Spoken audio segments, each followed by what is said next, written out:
What if the secrets to navigating the furthest reaches of space aren't in advanced algorithms, but in the wisdom of ancient mariners?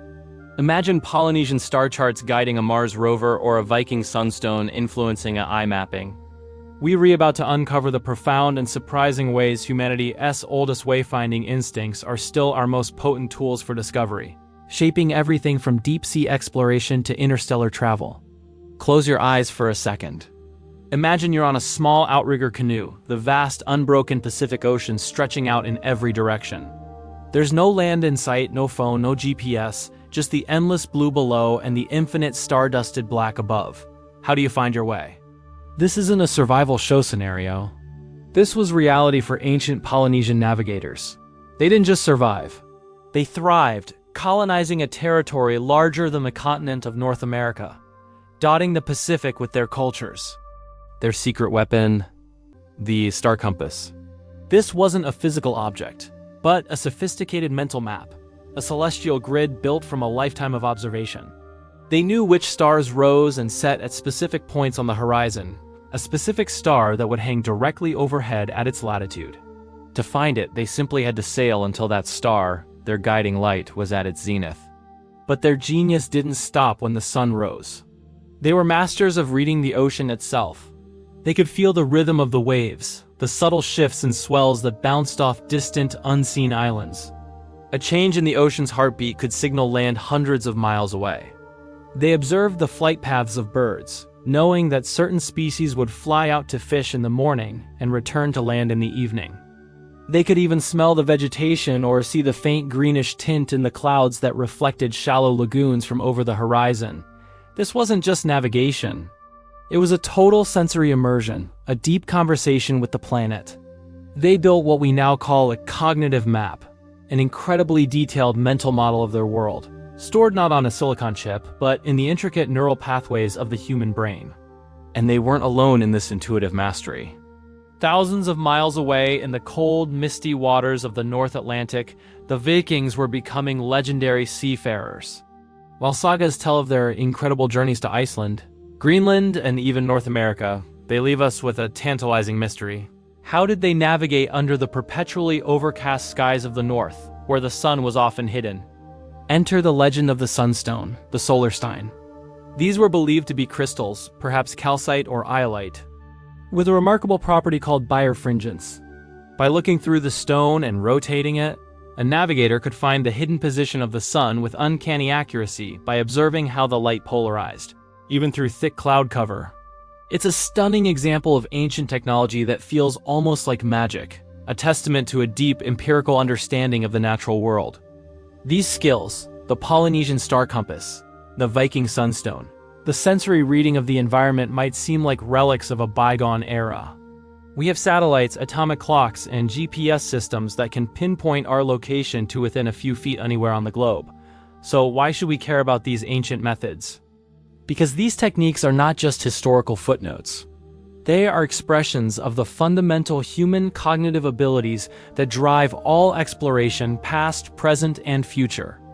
Think about it. The core principle behind the Polynesian star compass is pattern recognition on a cosmic scale. The ability to read ocean swells is a form of highly advanced data analysis, using subtle environmental cues to predict a future outcome finding land.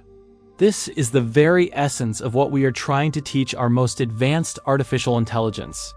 When we send a rover to Mars or a probe to the outer solar system, we can't just give it a map. These are uncharted territories. The AI has to learn to navigate on its own. It has to build its own cognitive map based on the terrain it sees, the light it detects, and the obstacles it encounters. It has to recognize patterns, adapt to unforeseen challenges, and make intelligent decisions in real time. We call it SLAM, simultaneous localization and mapping, and it's a direct digital echo of what ancient navigators did in their own minds. The programmers designing these systems are studying how humans build mental maps to create more robust and adaptable robotic explorers.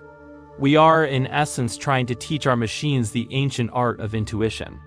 This connection extends far beyond robotics. Consider deep space travel. On a multi-generational mission to another star system, you can't rely solely on Earth-based navigation. Future astronauts will need to be more like the ancient Polynesian self-reliant navigators. They'll need to use pulsars, quasars, and other celestial phenomena as a galactic star compass to triangulate their position in the vast emptiness of interstellar space. The principles are identical. Observe, recognize the pattern, orient yourself.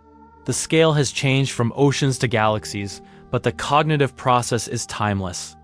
Our innate ability to see order in the chaos is what makes such monumental journeys even conceivable. What this tells us is that our greatest tool for discovery has never been the technology we hold in our hands, but the cognitive compass we hold within our minds.